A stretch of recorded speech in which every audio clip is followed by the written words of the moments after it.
Hello, happy Friday or whatever day it is that you're watching this. My name is Jessica and I am from Jessica Dawn Coaching. Today is Live Fridays, and the subject that has been the conversation this week is about recovering from burnout. So last week we talked about, how to identify burnout, and this week is, okay, I'm in burnout. What do I do? It's a great question. And so in my blog, I wrote about this. If you're ever curious about being able to get my blog, it's at my website, jessicadawncoaching.com. Or you can also sign up for my newsletter, which means that once a week you will be mailed or emailed the blog. No paper mail. Anyways, so you've got burnout. What do you do next? First thing is to, look at ways that you can gain control back. One of the things that I like to do with people, and that I do for myself, is to kind of do that brain dump. I think I talked about this last week. So it's the prioritize, you delegate, you leave work at work, and start being firm about your needs. Like what all is going on in your brain. Empty it out onto a page. I really like journaling for that. If journaling isn't your thing, I kind of believe that it can become everyone's thing, but you can also dump it all out into the computer. Sometimes people feel a lot more comfortable to be able to just type it out really quickly. Still gets you that connection, but getting it out of your brain, out in front of you, super helpful, because then you get that bird's eye view. It's, it's like taking a literal step back from everything that's going on in your mind. And it gives you a little bit of space. And when you take it out of your brain and out onto the page, either a hard page or the screen, you are able to start to make a little bit more sense. See what is an actual priority, see what can be delegated. Are you still thinking about work things when you're not at work? That's a big energy drain. And if that is happening, looking at having a conversation about how to make that change. The next really valuable piece is, starting to say no. If you're not comfortable with that, setting boundaries for yourself. And this, I know that men experience this too, but I've seen it more frequently for women. We feel like we need to say yes to everything, that we need to take on a lot. Yeah, I know it's a generalization, but it's very rare that my female clients don't feel this way. Especially if you have a bit of type A in you, and people pleasing, right? It's like, yeah, for sure I can help you with that. We like to help people. We like to feel that good feeling that comes from being of service, from helping. But when we say yes to everything, what tends to happen is that our needs get pushed down further and further to the bottom of the list. And you know what? That's not cool. It's not selfish to say no. It's really necessary to say no at times. If someone reaches out and asks for your help and you really want to help, before you say no, it's important to just, pause, take a moment and walk through everything that will actually be required if you say yes to it. Be realistic with, your time commitment, your energy commitment. Do you have that time and energy? Like, be real with yourself. Most of the time we're like, yeah, I can squeeze that in somewhere. Sometimes you can't, right? And this one is it might feel a bit sticky for you, but does saying yes offer value to you? And that's where people are like, yeah, well, that sounds really selfish. And when you're burnt out, you need to be selfish. Feels kind of yucky to admit, to think about it that way, but burnt out is a state of complete depletion. So if you're completely depleted, there's nothing left. There's really nothing left. And that's a bit of a hard one to swallow, to admit to, but that's the reality, right? So if you go to your doctor and your doctor's like, yeah, it seems like you're in burnout, this means that you need to take steps to recover in a way that someone who has what is considered like a visible illness would take. If your leg is broken, you have to put it in a cast, and it takes, a certain amount of time for it to heal, and it might not be the same for everyone. Just keeping that in mind is really important. Which leads to the second one, or not the second one, the third one, which is practicing self-compassion.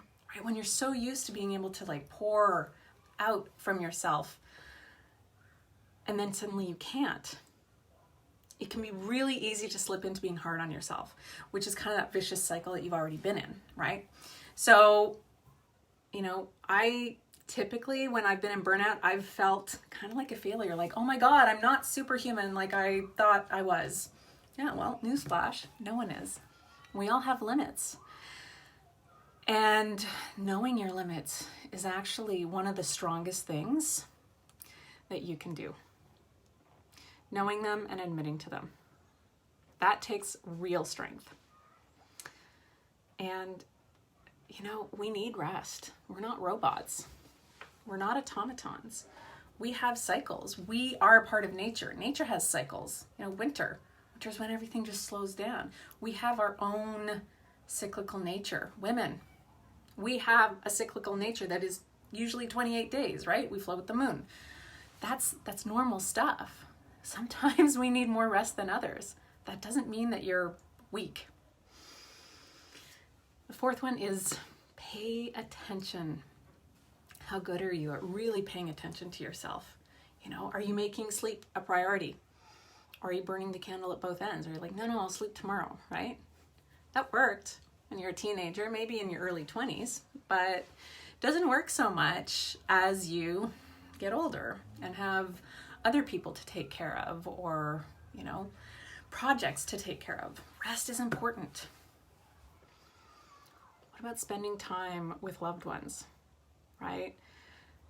That can be nourishing and replenishing. It can also be depleting. So just taking your time to discern, will this re-energize me and replenish me, or is it going to deplete me? So making a choice, making a conscious choice, asking yourself those questions and being okay if the answer to that is no, actually this is going to be depleting. I'm going to pass on it maybe next time. And so then the next one is exercise. Exercise is so important for you. Daily movement is so important. And some exercise will actually increase your cortisol levels, which is the stress hormone, and make it so that you can't recover properly. So I've gone through periods where I did really high intensity exercise, and for a while I was really jacked, and then I was doing the same thing. Nothing had changed in my eating or my working out, but I started gaining weight and gaining weight and gaining weight. And it's because my cortisol levels had gotten so high that I had no repair left in me. And so I had to pull way back, which was a big challenge because I liked that feeling of high intensity, but I didn't have it in me anymore. There was no intensity left. And so sometimes you just got to chill. Your nutrition is such a big component in it, which is kind of a catch-22, because you can go from, okay, I'm so tired, I don't have time to cook, or I don't have the energy to cook, I'll just grab something fast.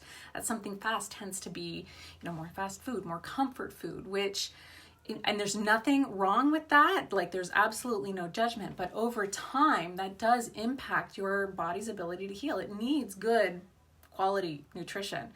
So, keeping that in mind, making sure that you're not relying on caffeine to get you through your entire week. And again, I love coffee. I'm a big fan of caffeine. And if I have to have it, then, I've got to reassess things. So do you have to have it? Might be a time to reassess. I'm not saying quit it. Not at all. I will never. Having trouble. Sorry, Siri. I'm not saying quit it, but what is your dependence? If you're dependent on it, that's when it's time for your reassessment. I've already talked about journaling, such an important piece. And then the final one that I want to talk about before I wrap this up is, how do you find joy again? Where do you reconnect with joy? What does joy mean to you? Where do you find it? It's not this big thing that's going to be ever present all the time. Joy is in simplicity. You know, it's walking in nature. It's being present to, you know, if you've got kids, you know, those little moments with your kids, not creating these big elaborate things, but just like that moment of just being present. Presence is a big way to connect to joy. You know, for me, baths. I love my baths, but it might not be that for you. You know, what is it that you're doing where you feel just complete peace and like an upliftment? If that's a word or not. You know, and for me, I've been relearning guitar, and I feel really good and joyful and light when I'm practicing and playing with my guitar. So where can you reconnect with joy in your life today and every day? You don't have to wait till you're burnt out to do it. I recommend doing that on a regular basis, making it a regular practice. So I hope that this, I'm jiggling this around a lot. I hope that this resonated with you. I hope it was helpful. If it is, would love to hear your comments down below. I will see you next week at this time.